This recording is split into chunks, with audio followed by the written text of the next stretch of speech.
Tonight, we journey back to 17th century Amsterdam, to crooked canals, smoky taverns, and one man who dared to whisper a question too quiet for his time. Baruch Spinoza, lens grinder by trade and philosopher by necessity, looked at the world and saw something no priest or politician wanted to hear. What if God wasn't above nature, but was nature itself? Imagine living in an age of rigid faith, where miracles explained the gaps and doubt could cost you everything. Spinoza, calm as ever, said no. The universe is not chaos sprinkled with divine interruptions. It is order, law, and silence, unfolding in patterns as steady as tides, as intricate as spiderwebs, as vast as the stars. He didn't need thunderbolts or burning bushes. A raindrop on a window pane or a beetle on a sill was miracle enough. And here's the strange thing. His philosophy, written in proofs and axioms like a geometry textbook, was not meant to crush joy, but to unlock it. He believed that by understanding necessity, we could find freedom. By recognizing connection, we could find love, and that clarity itself could make life blessed. Not bad for a man coughing up glass dust in a rented room. This is not philosophy for ivory towers or dusty libraries. It is practical, surprising, and yes, quietly revolutionary. Spinoza shows us that everything connects, that joy is power, that freedom is not escape but understanding. Lessons we still need when the storms of life feel too big, when fear shouts louder than reason, when we forget the infinite hides in the ordinary. Like the video, subscribe, because tonight we uncover the silence of Spinoza and how in that silence the whole universe speaks. The city stirs before the sun fully rises, and Amsterdam glows with a soft light that clings to the canals like breath on glass.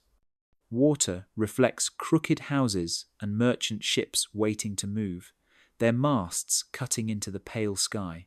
A silence hangs in the air, not emptiness, but something alive, as if the whole world is holding itself together in a single moment. In this quiet, a boy named Baruch walks slowly, his thoughts moving as carefully as his steps. He is only a child, yet already his eyes search for meaning in the stillness that surrounds him.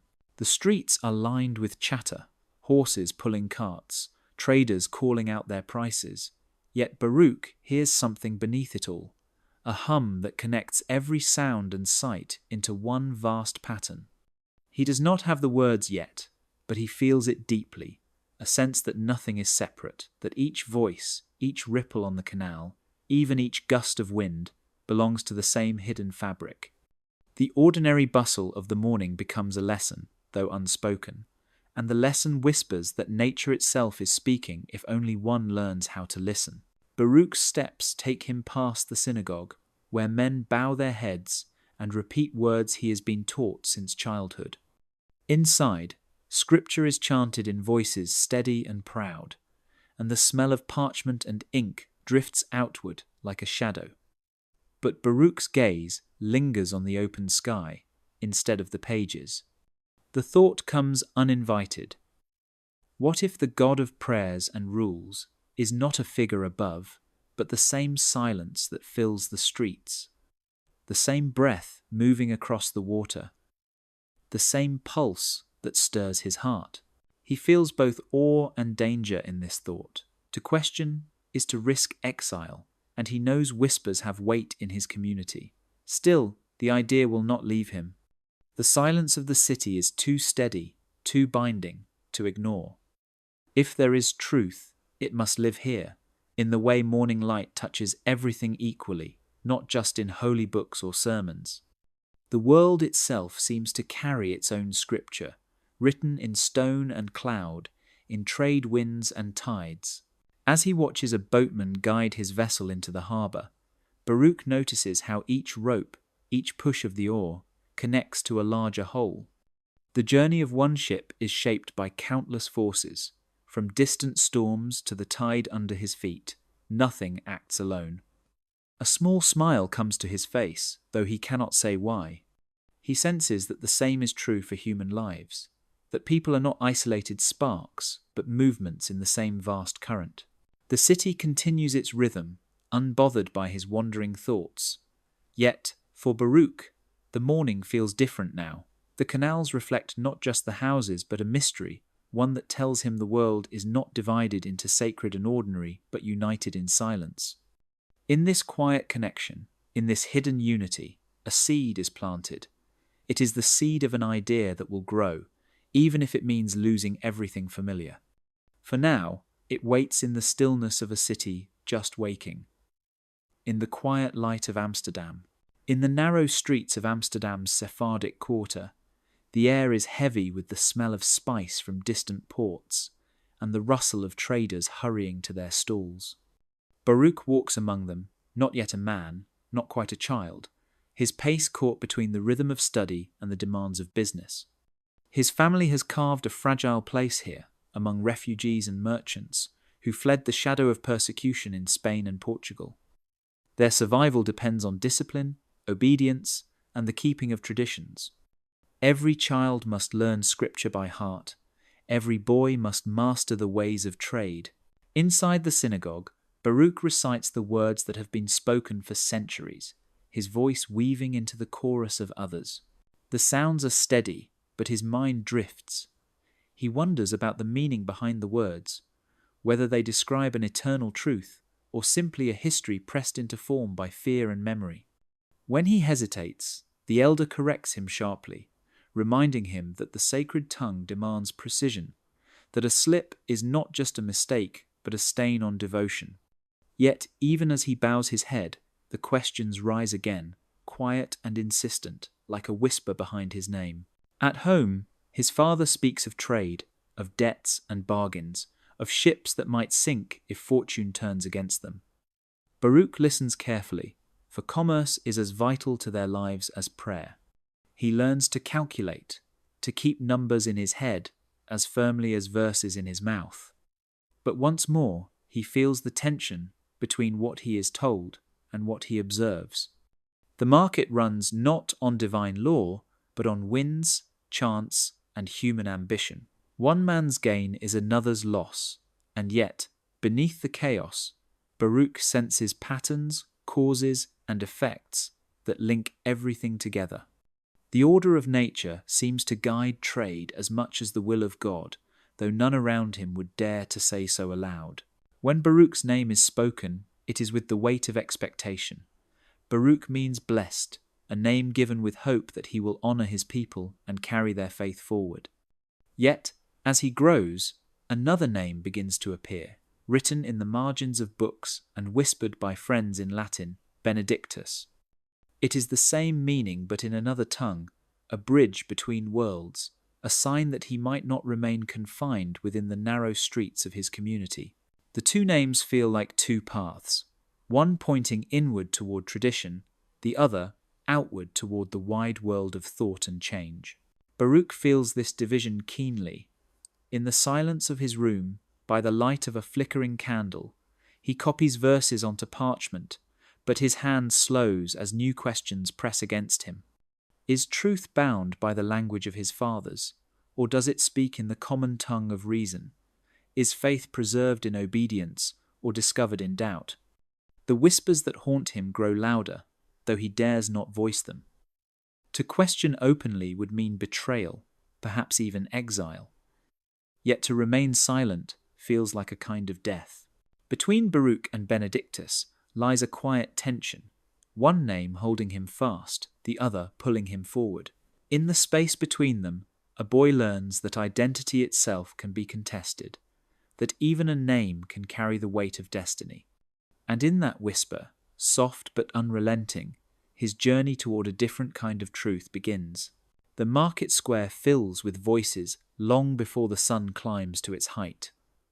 Merchants shout their prices, women haggle over spices, and children weave through the crowd with baskets too large for their arms.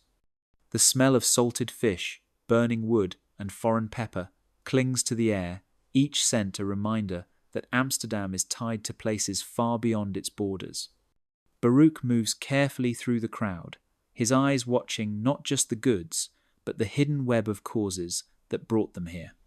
A sack of grain lies heavy on a cart, yet behind it are months of rain in another land. Farmers bending their backs in muddy fields, ships crossing seas at the mercy of winds. The grain is not a simple object, it is a story stitched together by countless events. He stops by a stall where oranges glow in the weak light of morning. Their skin is rough, their colour bright, and their presence here is strange. They do not grow in Amsterdam. They belong to warmer soils far away. To hold one is to hold the labour of sailors, the calculation of traders, and the restless winds that carried them north. The merchant's hand closes around a coin, and Baruch wonders if even that exchange was written into the chain long before. The coin itself travelled, melted and minted, exchanged and carried, until it reached this very stall. Nothing, he begins to see, stands alone. A man shouts angrily as a cartwheel breaks, scattering goods into the dirt. The crowd pauses, some laugh, some rush to help, and others steal what they can. He notices the weak spoke of the wheel, the hurried carpenter who must have built it, the debt that forced the merchant to buy cheaply rather than wait for better craft. A single broken wheel is not an accident, but the end of a line of choices, each shaped by something else. Even the rain that softened the road last night had its part to play. He walks further, his father beside him bargaining for cloth. The fabric is smooth, dyed deep, with colours that speak of distant seas where indigo is harvested. Baruch listens, not to the argument, but to the rhythm beneath it. His father speaks of cost, the seller insists on scarcity, yet both are caught in larger patterns. The winds that carried the ship, the storms that delayed it, the sickness of sailors, the taxes imposed at a port, each invisible thread weaves into the price of a single roll of cloth. As the day goes on, Baruch's thoughts sharpen. He sees the market not as noise but as a loom, weaving together countless threads into a tapestry too vast for any single person to see. He thinks of scripture, of verses that speak of divine order, and wonders if this is what they mean. Perhaps the order is not hidden in heaven but spread out here, in plain sight, in the silent connections that link rain to bread, wind to coin, debt to broken wheel.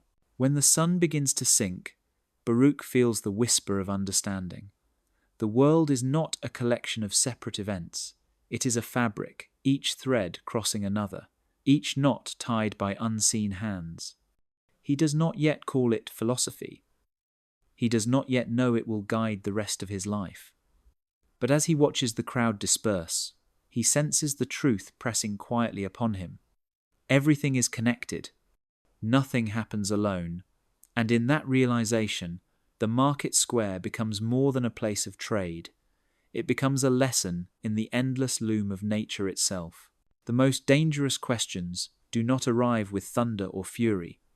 They slip quietly into the mind, almost unnoticed, like a shadow moving across a wall. For Baruch, the question came in the silence of his study, the faint glow of a candle softening the edges of parchment and ink.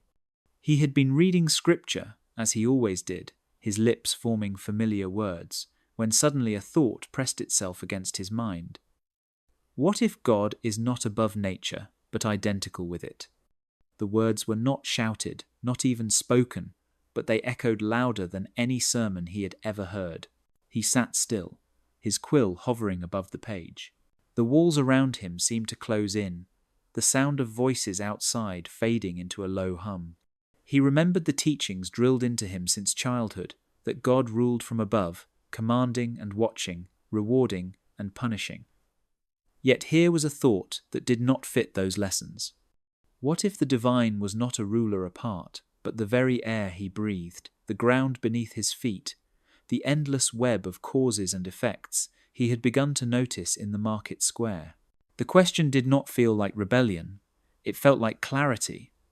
To imagine God as separate was to split the world into two, one sacred and one ordinary. But the ordinary world pulsed with patterns too rich to dismiss.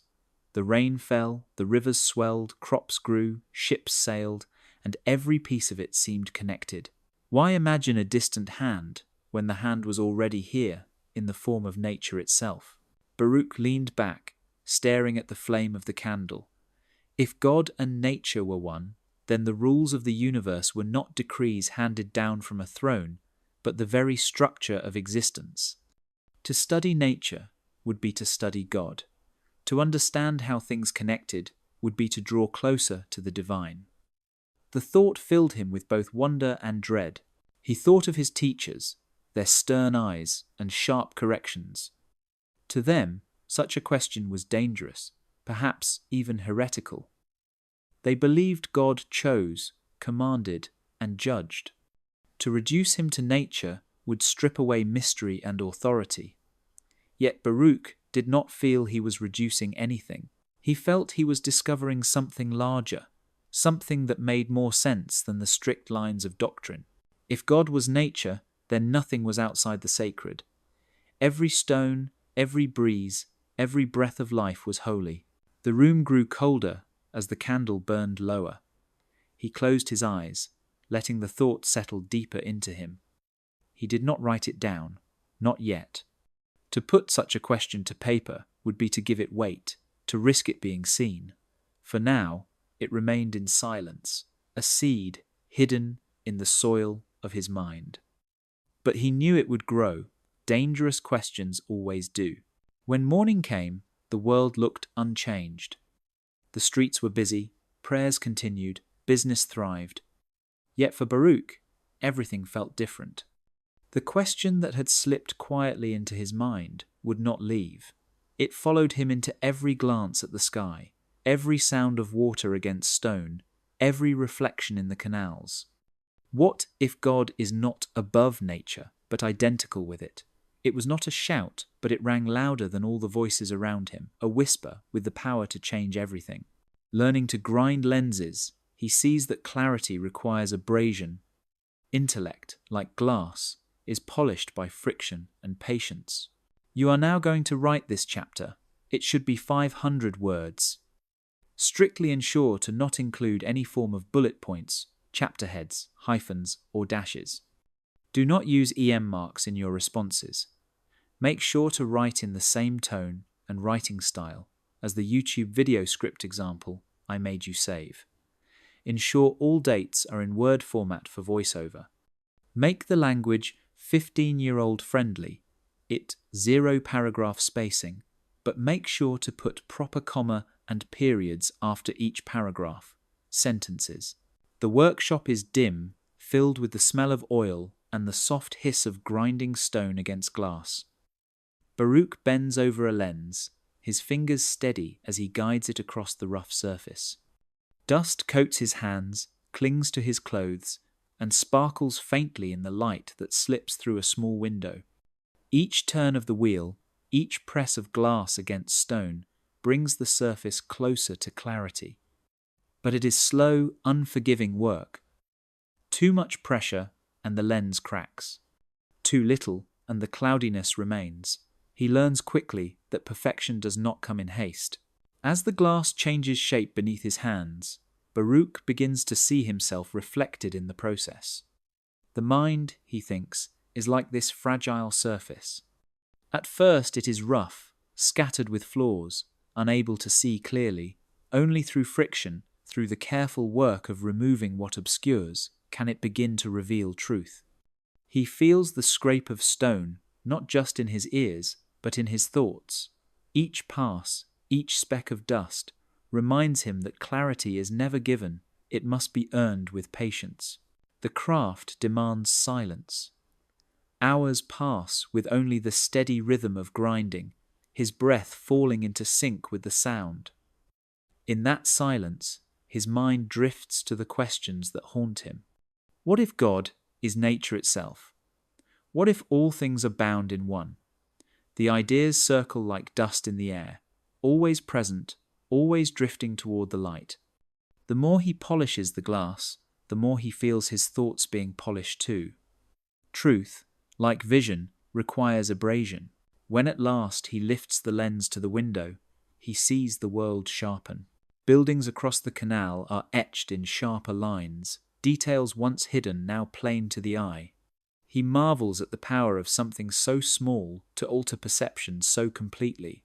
The lens does not change the world, it changes the way the world is seen.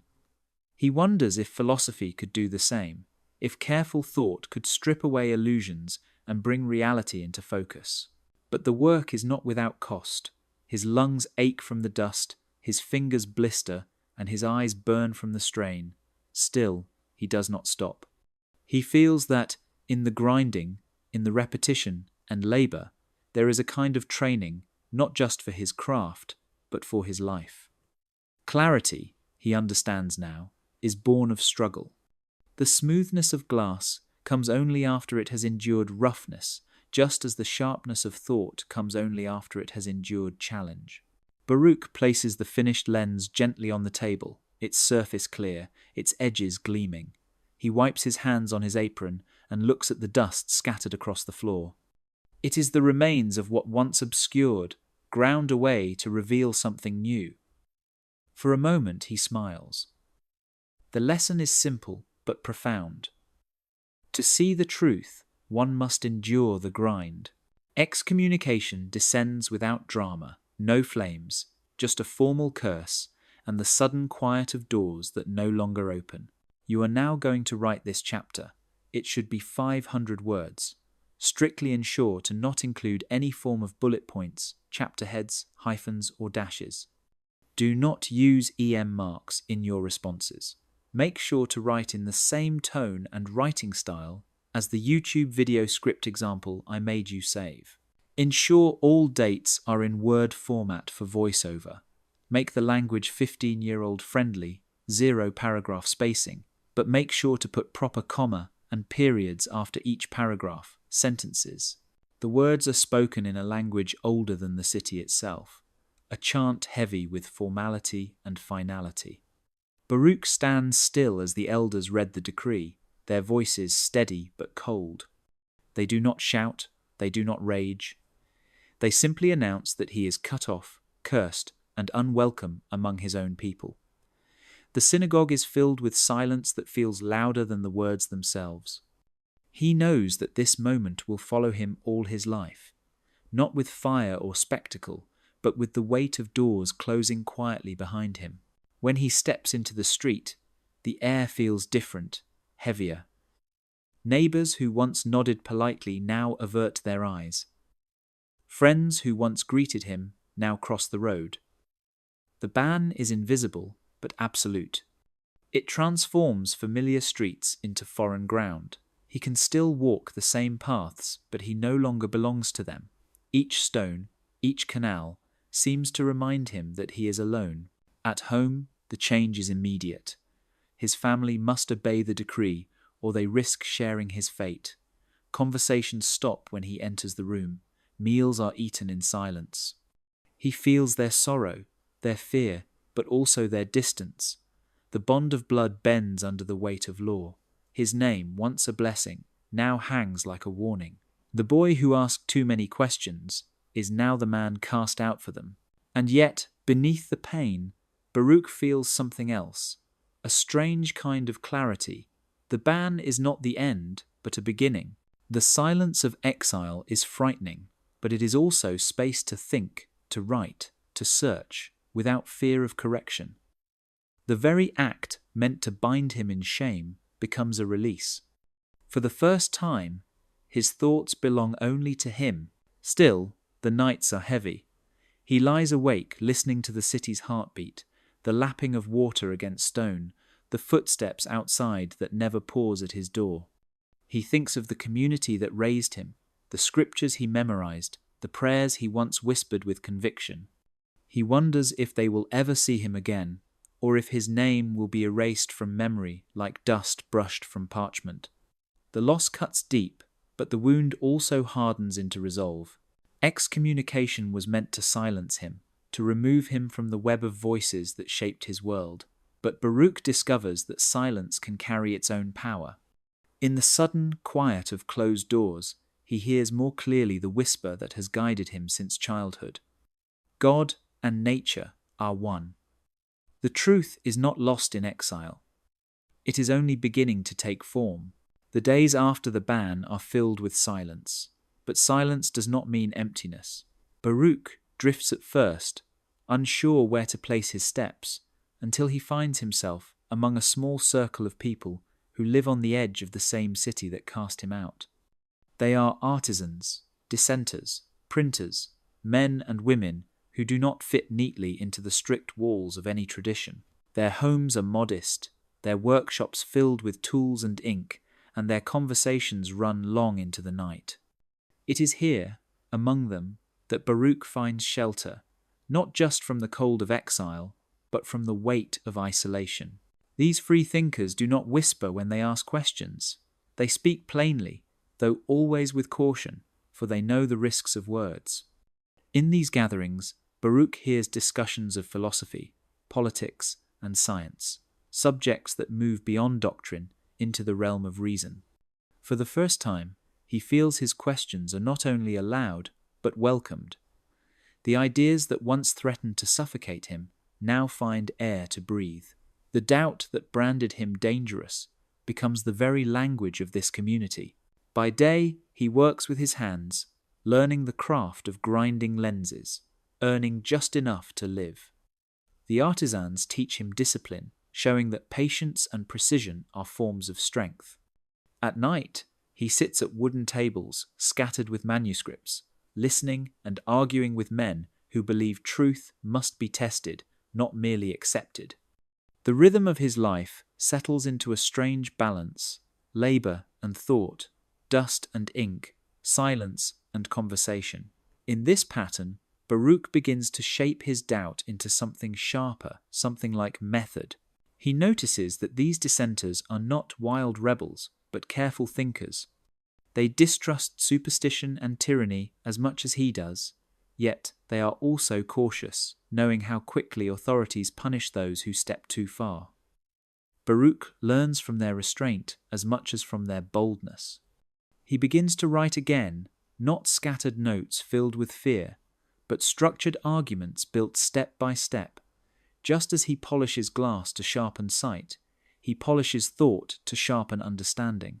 Even so, the sense of danger never fully disappears. Pamphlets are printed in secret, books are smuggled across borders, and conversations are often coded to avoid suspicion. Baruch watches and learns that free thinking is not freedom without cost. It demands courage, yes, but also discipline. To survive, one must carry truth carefully, shaping it into forms that can endure. He feels himself changing, no longer a boy pushed by questions, but a man beginning to master them. When he walks home at night, the streets still carry the weight of his exile, but the loneliness has faded. He knows there are others like him, scattered across cities and nations, bound not by creed, but by the search for clarity. In their company, he discovers that doubt is not weakness, but the beginning of strength.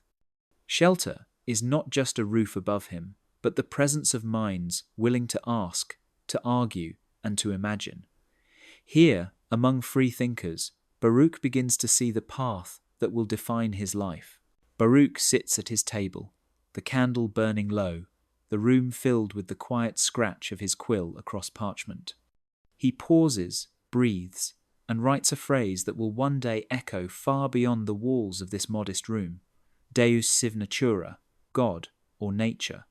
He does not write it with anger, nor with the intention to provoke. For him, it is not rebellion but clarity, not destruction but precision. It is the simplest way to name what he has seen and felt since childhood, that all things are woven into one vast fabric, that nothing exists outside the order of nature. The words carry weight, though they look so plain. To those who will read them later, they will seem daring, even dangerous. But for Baruch, they are the most honest description he can offer. If God is infinite, then nothing can exist outside him. And if nothing is outside him, then he is the same as nature, the very substance of all that island. The rivers, the stars, the breath of animals, the reasoning of the mind, each is not separate, but a different expression of the same reality. To divide them is to misunderstand them. To unite them is to see clearly. He remembers the marketplace, the loom of causes and effects, stretching endlessly. He recalls the grinding of lenses, how roughness gave way to clarity. Now, in the stillness of his study, he threads these lessons together in words. Deus sive natura. It is not an insult to God, nor an attempt to erase him. It is a reminder that the divine is not elsewhere, not hidden behind clouds or locked in temples. The divine is here, present in every motion and every silence. Baruch leans back, his fingers stained with ink, his thoughts circling the phrase. He imagines how others will hear it. Some will see it as denial, stripping God of voice and will. But that is not what he means. He does not deny the sacred. He expands it. If God and nature are the same, then nothing is excluded from holiness. The smallest insect crawling across his window and the largest star burning in the heavens are equal in their participation in the divine. To study nature is not to abandon God, but to know him more deeply. Yet he knows the risk. Such words will not be welcomed by those who demand obedience to tradition. They will call it heresy, atheism, arrogance. They will not hear the quiet precision in his formula, only the threat it poses to their certainty. Still, Baruch writes it anyway. He cannot do otherwise. To remain silent would be to betray the truth that presses on his mind like a weight. The candle trembles, and for a moment he sees his reflection in the dark glass of the window. He does not look like a rebel or a destroyer. He looks like a man who has found a word that fits the world as it truly island. Deus sive natura, God or nature. The phrase is quiet, but it will carry far. It will outlive him, whispered, condemned, praised, misunderstood, yet always alive. And in its stillness, in its precision, it will hold the unity that Baruch saw in the canals, in the market, in the grinding of glass, in the very silence that binds all things. Baruch places his pen to the page and begins a strange and daring experiment. Instead of writing as the philosophers before him, weaving stories or offering sermons, he chooses another form altogether. He takes the shape of geometry, the very method used by Euclid centuries earlier to prove the properties of lines and shapes, and he bends it toward the heart. A book of ethics, written not as poetry or persuasion, but as a chain of definitions, axioms, and proofs. At first glance, it looks cold, like mathematics carved into ink. Yet, beneath the rigid form lies something deeply human, a hope that clear seeing might calm the storm of emotions that confuses the soul. He begins with simple statements. Things that exist either in themselves or in something else. God, or nature, is the one substance that sustains all. From these starting points, he builds step by step, as if guiding the reader across a narrow bridge suspended above chaos. Each proposition rests firmly on the one before it, and together they form a path that cannot be shaken by mere opinion. In this way, Baruch shows not just what he believes, but how it must follow from reason itself. The heart of the work is not to strip life of feeling, but to rescue feeling from confusion. He sees how people are ruled by passions, driven by anger, fear, envy, and false hope. They chase pleasures that vanish quickly and sink into sorrows that linger long. Yet he insists that if we understand why we feel, if we see the causes clearly, then the grip of these passions weakens. Just as light breaks apart darkness, clarity loosens the knots of suffering. The geometric form is his weapon against the storm, not to harden the heart, but to free it. In the silence of his study, he tests each proof as carefully as he once polished glass.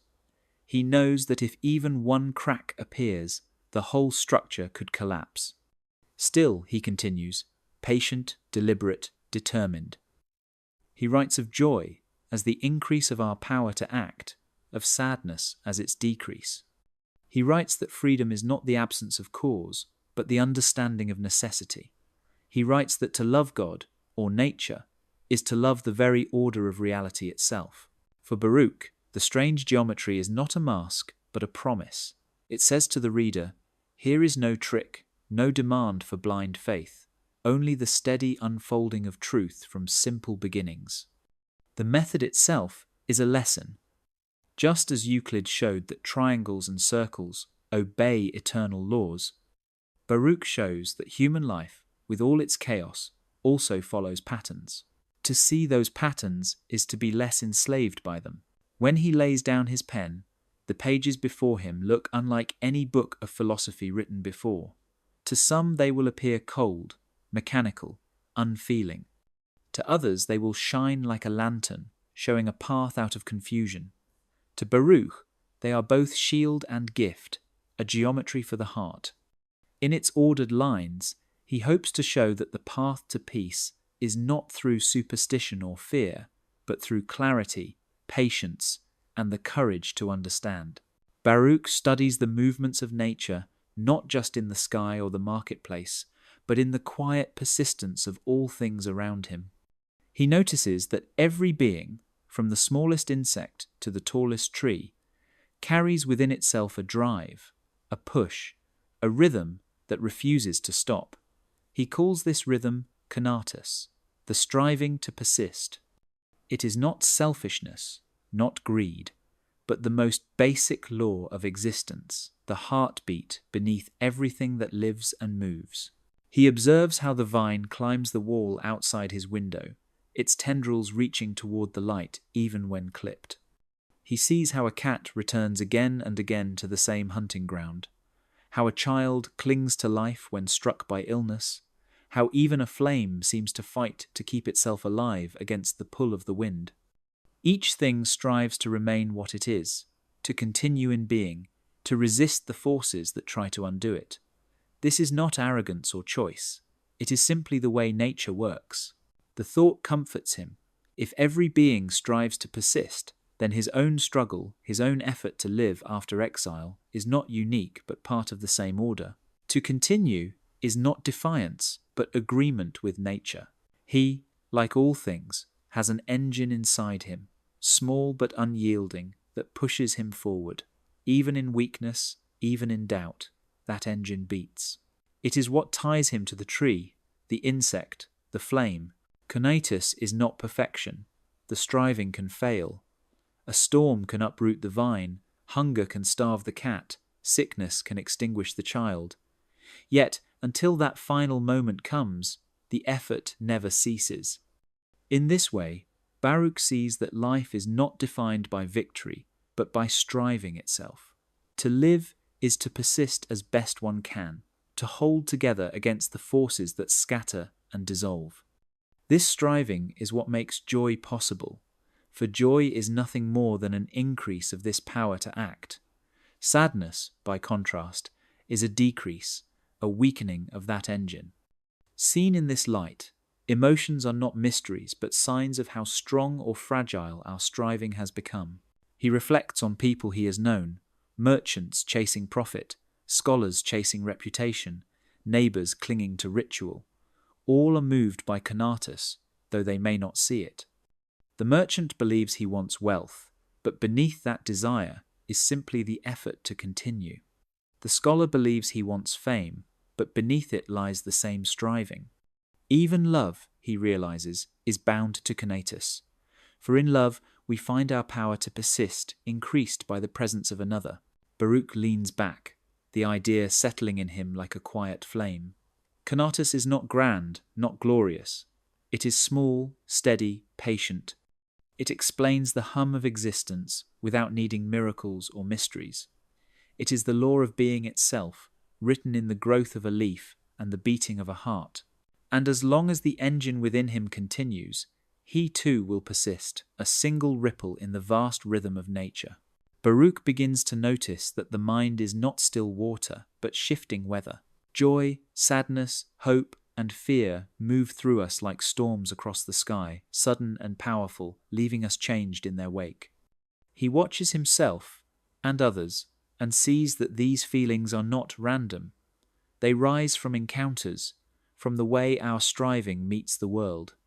When something strengthens our power to persist, joy blossoms. When something weakens it, sadness falls heavy. Hope and fear come when the future is cloudy, when we sense possibilities but cannot see which way the wind will turn. He sees a neighbor in the market, smiling as trade goes well, his voice bright with joy. Hours later, the same man curses as a deal collapses, his shoulders bent beneath sadness. The world has shifted, but not the world itself, only the way the man meets it. Another neighbor speaks of a ship at sea, his heart filled with hope that the winds will carry it safely home, yet another trembles with fear that storms will sink it. The ocean does not change for either man, but their thoughts about it stir their emotions like gales. Baruch understands, then, that emotions are not separate from knowledge. They are born from the way we interpret what we see. When our view is partial, when we mistake fragments for the whole, the weather turns violent. Fear and anger rise because we believe ourselves at the mercy of chance or hostile forces. Joy fades because we anchor it to fleeting things, a coin, a compliment, a rumor. The storms are real, but their cause is the way we see, not the world itself. He writes that to live wisely is to understand these effects, to trace them back to their roots. If sadness comes from loss, then we must ask why we tied our joy to what could so easily be lost. If fear comes from ignorance, then we must ask what knowledge might calm it. To know the causes of our emotions is not to erase them, but to see them clearly as one sees clouds forming on the horizon.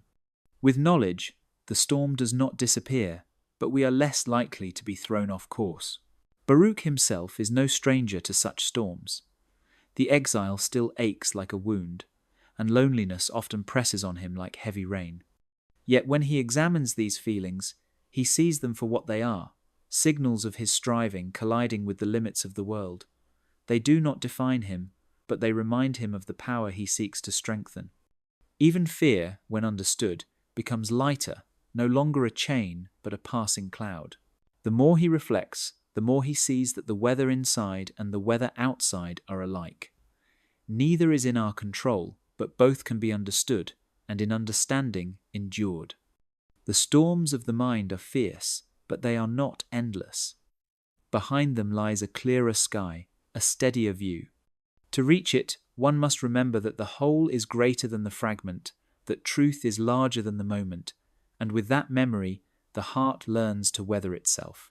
Baruch sits at his desk and lets the thought return again and again like a tide against the shore. People speak of freedom as if it were escape, as if to be free meant to step outside the web of causes, to be untied from the threads that bind everything together. But he sees that no such escape exists. Every stone that falls, every wave that breaks, every thought that rises in the mind has a cause, and that cause has another before it, stretching back without end. To demand freedom from cause is to ask to float without air or to walk without ground. Yet he does not despair. Instead, he shapes a new vision of freedom, one that does not depend on breaking the chain of necessity, but on understanding it. The knots of confusion are tied not by the causes themselves, but by our ignorance of them. When a man is ruled by anger and does not know why, he believes he is free while he is in fact a prisoner of impulse. When another man sees that his anger comes from wounded pride, from a desire that could not be fulfilled, then the chain loosens. The anger does not vanish at once, but it no longer drags him blindly. He is freer because he understands. Baruch looks to nature for proof. The sun does not resent that it must shine, nor the river that it must flow. They act according to their nature, and in that action lies their perfection. For humans, the challenge is more subtle, for we are conscious of our striving yet clouded by partial knowledge. We imagine ourselves as little gods, able to will anything without cause, and when reality resists, we feel crushed. The way out of this trap is not to deny necessity, but to embrace it, to see that our place in the great order is secure, and that within understanding lies peace. He remembers his own exile, the doors closed to him, the voices that cursed his name. At first it seemed like a cruel fate, senseless and heavy, but in time he began to see the causes, the fear of the elders, the rigidity of doctrine, the inevitability of suspicion against a questioning mind. With that clarity, the pain did not vanish, but it softened. He no longer asked why me, but instead asked, what now? In that shift, he found freedom not in escape, but in comprehension. This freedom is not grand or theatrical. It does not make a man master of fortune or commander of fate. It makes him calm in the face of storms, steady in the midst of change. To recognize necessity is to cease fighting shadows and to walk with eyes open. The chain of causes becomes not a prison but a map, showing where one has been and where one might go. And though the map is vast, though the paths are shaped by forces larger than the self, to know them is already to be more free than before. Baruch closes his book and breathes deeply. Freedom is not the breaking of chains, but the loosening of knots. It is not escape, but understanding, not flight, but clarity. In this recognition, he finds a freedom that no ban, no loss, no storm can erase. Baruch listens to the prayers of his neighbors, the chants in the synagogue, the hymns in the churches, and he hears the same hope in each voice. They call out to God as if to a king, expecting commands, comfort, or sudden intervention. They imagine a voice that speaks in thunder, a hand that moves pieces of history at will. But Baruch finds no such figure in the order of the world. He watches the seasons turn, the stars trace their paths, the tides swell and recede. The divine, if it exists at all, does not shout, does not whisper, does not bargain. It is silent. Yet this silence is not emptiness. For Baruch, the silence of God is not absence but presence in another form. The laws of nature, precise and unyielding, are the voice of divinity. God does not speak in words but in necessity. A falling stone, a growing plant, a human thought, each follows a law as certain as geometry. To see those laws is to hear God, not as command but as clarity. The silence of God is the order of the universe itself, patient and indifferent, yet open to reason. This realization shakes the ground of faith. For if God does not speak with words, then prophets do not carry messages from beyond. Their visions may inspire, but they are shaped by imagination, fear, and hope. If God does not break the chain of causes, then miracles are illusions born of ignorance. The sea does not part for chosen people, nor does the sun pause its course. Nature moves as it always has, and in its constancy lies the true face of God. Baruch writes that to love God is to love this order, to align oneself with it rather than resist. The believer who prays for the storm to pass misunderstands. The storm will come or not come according to the same causes that guide all things. But the one who studies the storm, who learns the winds, who understands the patterns, that person is closer to divinity. The silence of God does not answer pleas, but it opens itself to the mind that seeks to understand. This silence is hard for many to accept. People want a father, a ruler, a judge who rewards and punishes. They want certainty that their suffering means something, that their devotion will be noticed. Baruch does not deny the pain of this longing, but he insists that the truth is greater. A God who plays favorites, who changes the order of the world for some and not for others, would be unjust and unpredictable. The silence, though cold, is also just. It treats all things equally. It offers the same laws to the poor and the rich, the strong and the weak, the faithful and the doubter. Baruch finds comfort in this vision. In silence, there is no deception. The divine does not flatter or threaten. It's simply island. And in that being, in that lawful order that stretches from the smallest grain of sand to the furthest star, he hears a voice deeper than thunder, more patient than time. A voice that does not speak yet can always be understood by those willing to see. Baruch lives a life marked by exile and suspicion, yet his world is not narrow. Through letters and quiet gatherings, he builds bridges that stretch farther than walls or borders. He writes to Henry Oldenburg in London, his words carried by ships that cross the grey waters of the North Sea. In those letters, questions travel back and forth, the rhythm of thought unbroken by distance. Oldenburg replies with curiosity, sometimes with caution, always with respect. The correspondence becomes more than words on paper. It is a lifeline, proof that ideas can move even when bodies are confined. In Amsterdam and Rheinsberg, Baruch steps into taverns and modest houses where artisans and dissenters gather. The air is thick with the smell of smoke and beer, but in the corner of the room minds meet. They speak of God, of politics, of the discoveries of Descartes, of the strange new machines of Galileo. No pulpit commands them, no authority dictates their conclusions. They argue, they laugh, they question, and in that exchange they form what Baruch later calls a republic of minds. Not a kingdom ruled by fear, but a network bound by curiosity and trust. Baruch knows well the dangers of open speech. To write plainly of his vision is to invite censure or worse. Yet within friendship he finds a kind of protection. His ideas can be tested, refined, and carried forward by others without the need for proclamation. A thought whispered in a tavern can travel farther than a sermon shouted in a church. A letter written with care can cross mountains and seas, sparking reflections in places Baruch himself will never walk. He treasures these friendships, not as distractions, but as necessities. Alone, his work could collapse into silence, like a candle flickering without air. With friends, the flame steadies, fed by the breath of conversation. Oldenburg's questions force him to sharpen his arguments.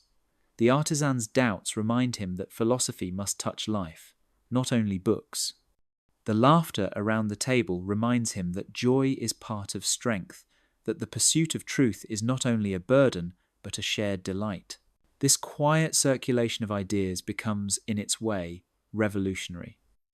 While kings and clergy tighten their grip on doctrine, a hidden network grows across Europe. Letters from Holland reach England, from England to France, from France to Italy. Philosophers, scientists, skeptics, and reformers form connections that no guard can fully block. The Republic of Minds grows without territory, without armies, without banners. It exists wherever two or three gather to think freely. For Baruch, friendship is not simply comfort in loneliness. It is proof that thought itself seeks connection. Just as nature is one infinite substance, expressed in countless forms, so too human minds find themselves reflected in one another. The bridge of friendship is not built on power or command, but on the willingness to listen, to question, to respond. And across those bridges, thought travels, carrying with it the possibility of a freer, clearer world. Baruch lifts a small glass lens to the light, the same kind he once shaped with his own hands. The lens is simple, clear, yet it holds the power to change the scale of the world. Through such instruments, the eye can wander where it never could alone, deep into the hidden veins of a leaf, or far across the heavens to the scarred face of the moon. The microscope and the telescope become twin extensions of vision, one pulling reality closer, the other unfolding what was always above.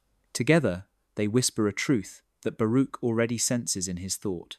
The same order rules both the vast and the minute. In the tiny world revealed by the microscope, life pulses in places once thought empty.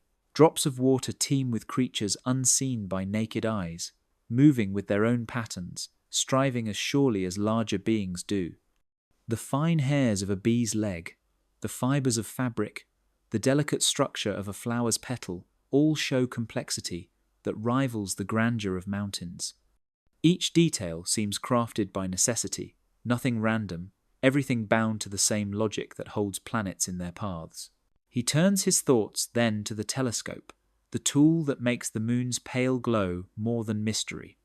Through glass, its surface reveals valleys and ridges, craters thrown up by cosmic collisions, a landscape scarred yet orderly. Galileo once described the moons of Jupiter, circling their planet like tiny worlds. Baruch sees in these discoveries the same message. The heavens are not ruled by caprice or miracle, but by laws that can be understood. The orbits of stars, the swell of tides, the shape of the Earth's shadow during an eclipse, all obey a single order that knows no boundaries between heaven and earth. What astonishes him most is not simply the scale, but the unity. The tears of a grieving man and the pull of the ocean follow the same rhythm of necessity. The capillaries in flesh and the craters on the moon are different in shape, but alike in principle. Nature does not divide itself into sacred and profane, into divine realms above and fragile realms below. It is one, continuous, infinite, expressed in endless forms, but governed by the same order. For Baruch, the instruments are more than tools. They are confirmations. Each polished lens proves that clarity is possible, that patience and attention can reveal what superstition hides. They show that the divine silence he perceives is not emptiness but law, not absence but presence in the structure of all things. The microscope and the moon are not opposites but companions in this revelation. They teach that what is small and what is vast are reflections of the same truth. As he sets aside the glass, Baruch feels a calm certainty. Human vision is limited, yet with effort it can reach further, not just outward to distant craters, but inward to the quiet causes of thought and feeling. In both directions, the message is the same. The order of nature is one, patient, indifferent, intelligible. And to see it, whether in the sweep of stars or the shimmer of a droplet, is to glimpse the unity that holds all things together. Baruch turns his attention from the solitude of philosophy to the noisy realm of politics. He has seen enough of fear to know how it twists the mind. In Amsterdam, he watched magistrates silence voices that questioned doctrine. He heard whispers of trials where dissenters were punished not for crimes of action, but for crimes of thought. Fear, he concludes, does not build peace. It breeds silence, but silence born of terror is brittle, always ready to shatter. A stable state, he begins to argue, is one that allows the mind to breathe freely. He writes in his political treatises that power does not rest only in armies or wealth. True power is found when citizens use reason, when they can deliberate and act not from fear, but from understanding. A ruler who forces obedience with threats may gain order for a season, but the cost is blindness. People who obey only because they are afraid cannot think clearly, and without clear thinking, they cannot contribute to the strength of the state. Coercion may fill prisons, but it empties minds. Baruch sees another path. Let citizens speak, let them write, let them question, even when their conclusions are uncomfortable. A multitude of free minds may argue, but in their very argument lies stability. For where thought is allowed, violence is less needed. When people can challenge authority with words, they are less likely to do so with weapons. The state that permits freedom of thought does not weaken itself, it strengthens its foundation. Peace arises not from forced obedience, but from shared understanding. He remembers his own ban, the formal curse that silenced him within his community. The doors that closed behind him did not change his thoughts. They only drove them deeper, made them sharper, and sent them outward to new listeners. Suppression did not destroy his ideas, it multiplied them. He realizes that this is always the danger for rulers who lean on fear. Ideas cannot be burned or buried. They slip through cracks, travel in letters, pass in whispers, and grow in hidden corners until they return with greater force. In his writings, Baruch does not call for chaos or lawlessness. He values peace above all, for without peace no one can think or create. But he insists that peace built on chains is fragile. Real peace must allow the mind to move, to test, to doubt, to explore. A citizen who obeys because he understands the necessity of law is more reliable than one who obeys because he trembles. The first acts from reason, the second from fear, and reason is far stronger than fear.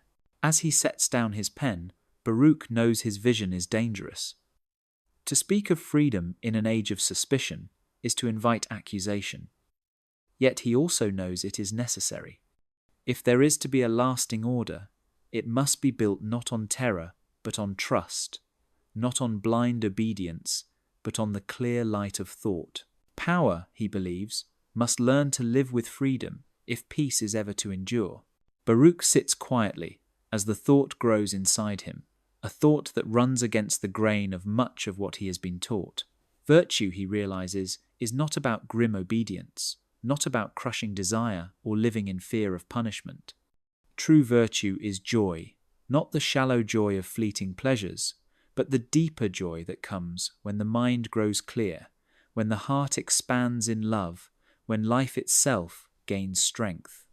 To be virtuous is not to bow under a weight, but to stand taller, more alive, more capable of thought and connection. He writes that blessedness is not found in rituals or in denial of the body. It is not earned through suffering or bought with guilt. Blessedness is clarity lived. When a person understands the causes of things, when they see how emotions arise and how desires can be guided by reason, their power increases. This power is not domination over others, but harmony within themselves. It allows them to act instead of being tossed by impulse.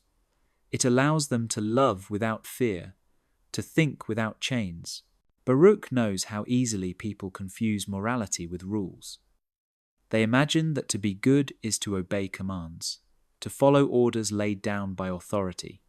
But commands can change with time, and obedience built on fear does not last. He argues instead that true goodness must flow from the nature of things. If joy is the sign of increased power to act, then the life that brings lasting joy is the virtuous life. When the mind is clear and the heart open, virtue shines without needing threats or rewards. He looks at the natural world to illustrate his vision. The sun does not struggle to shine. The tree does not battle itself to grow. They express their nature fully, and in that expression lies their perfection. For humans, perfection is not in suppression, but in understanding. To understand is to align with the order of nature, to live in agreement with necessity rather than against it. In such agreement, joy is not an accident, but a steady companion. Baruch also knows that this joy is not selfish. The person who grows in clarity and love naturally seeks the good of others, because their joy increases when others also flourish. To love another is to feel one's power expand. To hate another is to feel it diminish. Therefore, the ethical life is not grim self-denial, but a shared strengthening. Virtue spreads like light, warming those near it, guiding those who see it. As he puts down his pen, Baruch feels the weight of what he has written.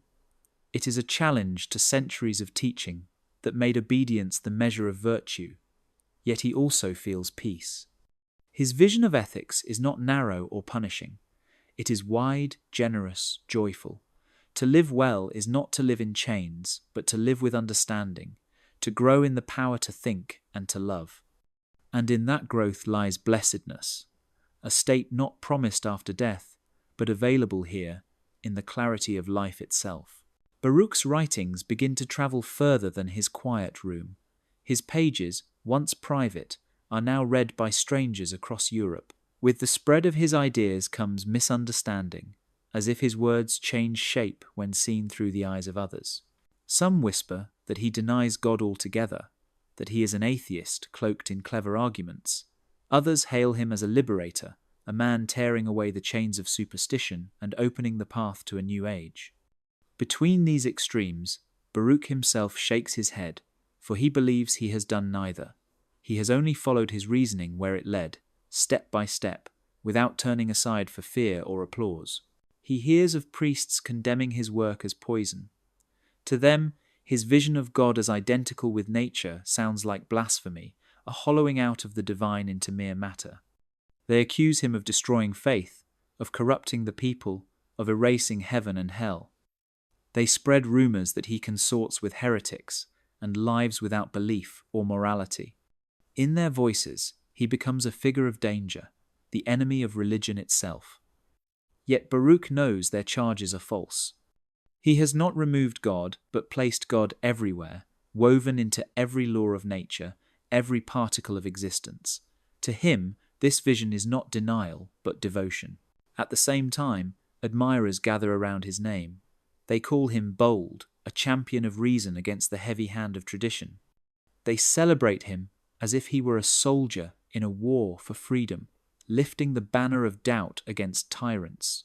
In their excitement, they place upon him titles he never sought. They treat him as a symbol of rebellion, a hero who overturns the old order. Yet Baruch feels no comfort in this praise. He does not see himself as a warrior or a liberator. He is only a thinker, patient and consistent, writing what he believes follows necessarily from the truth of things. Caught between accusations and admiration, Baruch stands apart. He knows that labels, whether hostile or flattering, often miss the substance. To be called atheist or liberator is to be trapped in someone else's story. He insists instead on a quieter identity. He is consistent. He does not twist his conclusions to fit desire or custom. He does not change his view to win approval. He traces the lines of necessity as clearly as he can and accepts wherever they lead. This position, humble in his eyes, makes him even more difficult to grasp for others. People hunger for extremes, for heroes or villains, for saints or demons. They rarely have patience for the quiet discipline of consistency, yet it is in that discipline that Baruch finds his strength. Let them misread, let rumors grow, he tells himself. The truth does not change when names are thrown at it. What matters is not what others call him, but whether his thought holds firm. And in the stillness of his study, surrounded by ink and glass, he trusts that it does. Baruch bends over his workbench, the faint light catching on flecks of glass. The steady sound of grinding fills the room, a rhythm of patience and precision. With each stroke of the stone, the surface of a lens grows smoother, clearer, able to bend light in ways that reveal new worlds. Yet with each movement, a fine dust rises, almost invisible, sharp as it drifts into the air. He breathes it in without thought, the price of clarity settling quietly into his lungs. At first, the discomfort is mild, a cough here, a shortness of breath there. He pays little attention, absorbed in his work. The glass must be shaped, the edges perfected, the surface polished until it is pure transparency.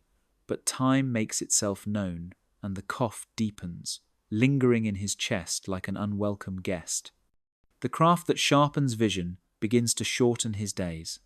He knows this, feels it with each breath, and yet he continues, as if his striving cannot be separated from the dust it creates.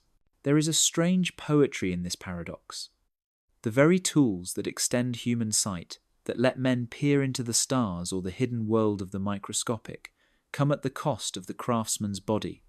The glass opens the universe but closes the lungs. Baruch reflects on this with calm acceptance. To live is always to live within limits. The striving to persist, the conatus he once described, is not infinite in any single being. Each of us grows, struggles, weakens, and passes. The laws of nature, indifferent and patient, do not bend to prolong a single life, and yet he does not feel bitterness. If the work shortens his days, it also fills them with meaning. Each lens is a fragment of his philosophy made visible, a piece of clarity shaped by hand. Just as thought grinds against tradition to reveal new understanding, the stone grinds against glass to reveal new sight. Both require abrasion, both demand patience, and both leave their mark. The body may weaken, but the light that passes through the finished glass, like the ideas that pass through his pages, carries forward beyond him. He coughs again, a sharp reminder of his own limits. The sound echoes in the small room, yet he does not stop. He has long understood that freedom lies not in escaping necessity, but in understanding it. His frailty is part of the same order as the stars and the tides. To deny it would be folly. To accept it is wisdom. His lungs fill with dust, but his mind fills with clarity, and in that balance he finds peace. Each breath is both burden and gift. He inhales the limits of his craft, but he exhales words and lenses that will outlive him. In the quiet of his workshop, surrounded by fragments of glass and shavings of stone, he accepts that his life, like the lens, will one day grow thin and break. But until then, he will keep shaping clarity, even as sand fills his lungs, for understanding itself is worth the cost. Baruch settles into the small house on Powthorne, a modest dwelling near The Hague.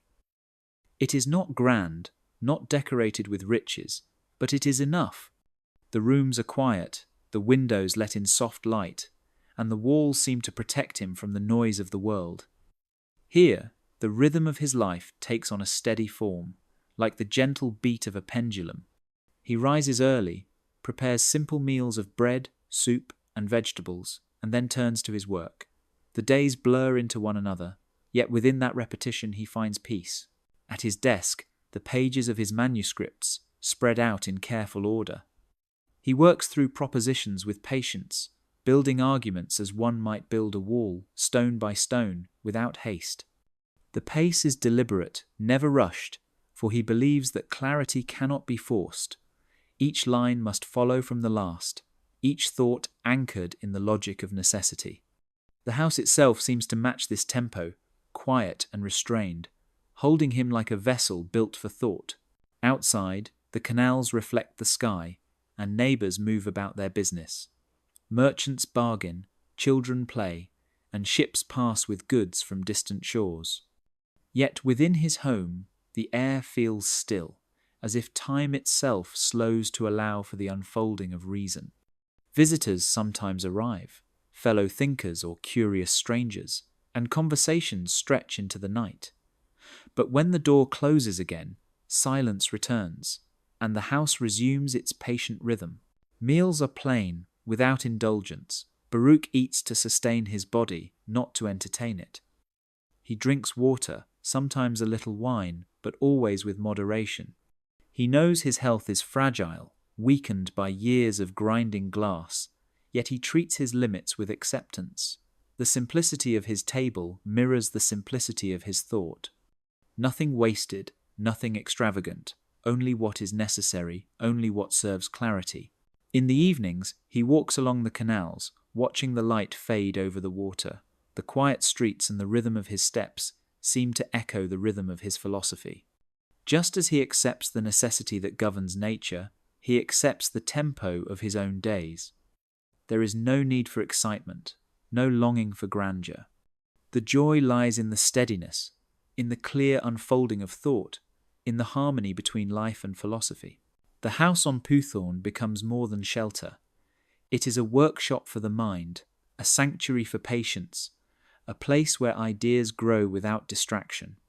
It stands as proof that a life need not be loud to be profound. Within its walls, Baruch shapes his final works, each page a reflection of the quiet rooms, the steady meals, the calm acceptance of limits. And as the nights pass, and the candles burn low, the house itself seems to breathe with him, tuned to the same tempo of patient demonstration. Baruch sits by the window as rain falls against the glass. A single droplet clings to the pane, round and trembling. He leans closer and sees how it bends the light, magnifying the grain of the wood behind it. The droplet becomes a lens, a tiny world of clarity. It reminds him that the infinite does not only appear in the vast sweep of the heavens, but also in the smallest corners of the ordinary. What looks simple at first reveals depth when viewed with patience. The droplet is not just water, it is a shape ruled by surface tension, by laws as firm as those that guide the orbit of planets. On the windowsill, a beetle makes its slow journey. Its legs move in precise rhythm, each joint bending in ways perfected by necessity. The creature is small, unnoticed by most, yet its striving to persist is as strong as that of a man or a star. Watching it, Baruch feels the truth of his thought confirmed again. The infinite substance, which he names God or nature, expresses itself here as surely as it does in the tides of the sea or the fires of the Sunday. The beetle's path is not random, but part of the same pattern that threads through all things. He reflects that people often look for the divine in grand events. They expect miracles, revelations, or dramatic signs, but he has found that the infinite hides in the ordinary. A raindrop, a beetle, the sound of the wind through leaves, the slow decay of wood, these are not trivial. They are expressions of the same necessity that governs galaxies. To see them clearly is to glimpse the whole.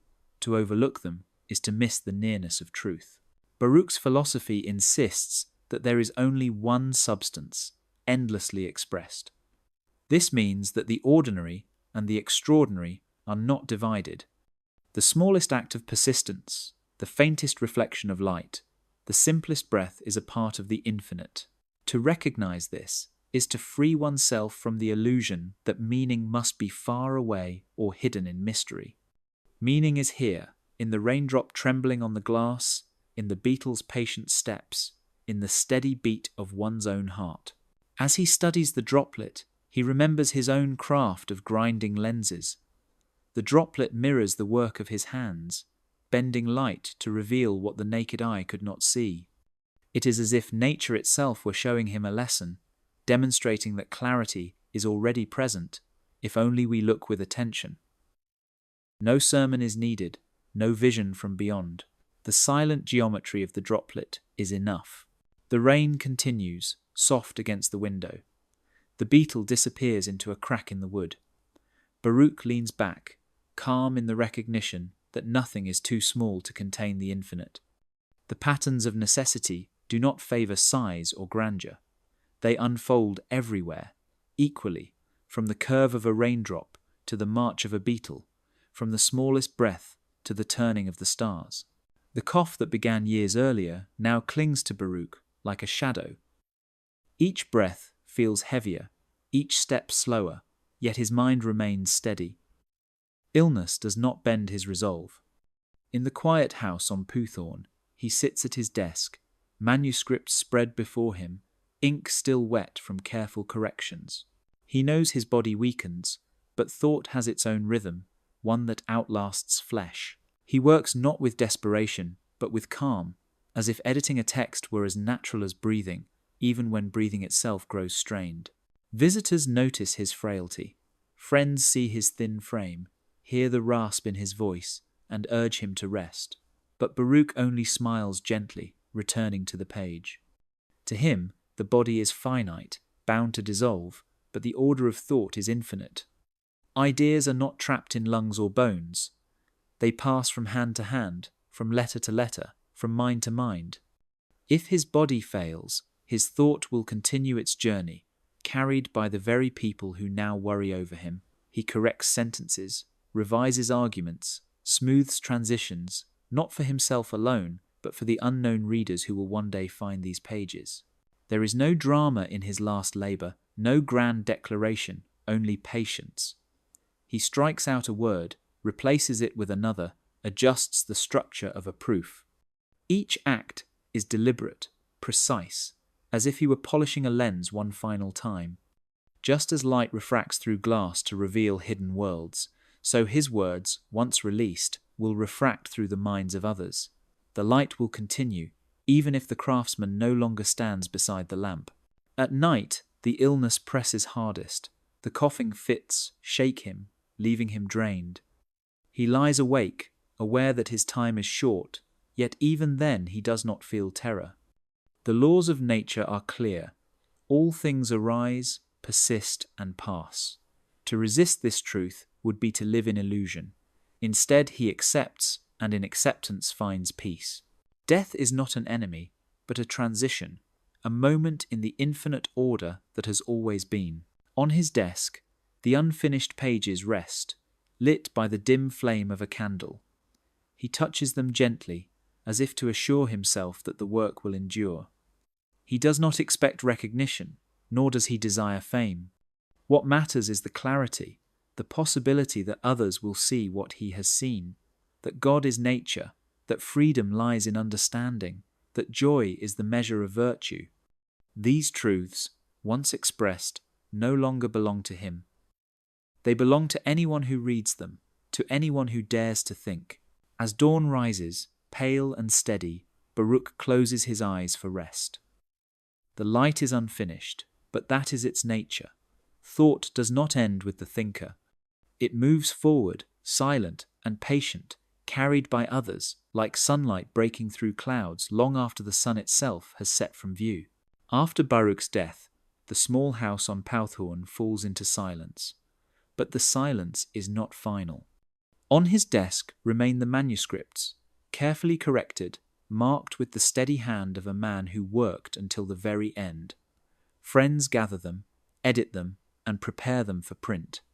Soon the books begin to travel where he could not, slipping past borders, carried in crates of paper, passed from one thinker to another.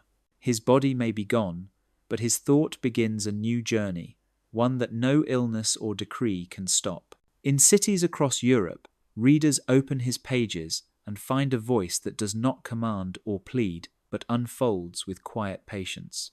Some are shocked by the daring claim that God is nature, that freedom is found not in escape but in understanding. Others are comforted, recognizing in his words the echo of thoughts they had only half formed themselves.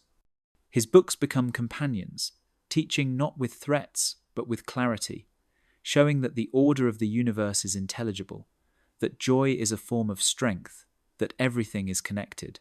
Rumors still follow his name. Enemies call him dangerous, accuse him of corrupting faith, brand him atheist. Admirers raise him as a hero, a liberator of reason. Yet those who read him closely discover something quieter. In his silence, they find a new kind of language, one not built on commands but on demonstrations, one that respects the mind enough to let it see for itself. His words are not weapons or banners. They are bridges, carrying thought from one person to another, across distances he never travelled. As decades pass, his influence spreads. Philosophers argue with him, sometimes fiercely, yet even in opposition they are shaped by his presence. Scientists, politicians, poets, each in their way, borrow from his vision. The idea that nature itself is divine, that necessity is not a prison but a map, that joy can be the foundation of virtue, these ideas ripple outward, changing the way people think of freedom, of power, of God. What began in a quiet room in Amsterdam reaches far beyond, into universities, parliaments, and homes. And yet, beyond fame or controversy, the heart of his legacy remains simple. Readers find in his work the courage to question, the discipline to think clearly, the reminder that to understand is already to be more free. They see that everything connects, that the smallest raindrop and the most distant star are woven into the same fabric, that human life is not apart from nature but an expression of it. This realization does not erase suffering, but it loosens its grip, offering a joy rooted not in illusion but in truth. Baruch's life was marked by exile, by suspicion, by fragile health, yet his thought survives these limits. After the quiet of his final breath, his voice continues, not loud but steady, carried in pages that move farther than he ever dreamed. And in those pages, readers discover what he himself lived. That understanding is a kind of freedom, and that in the endless web of connections, nothing is ever truly lost.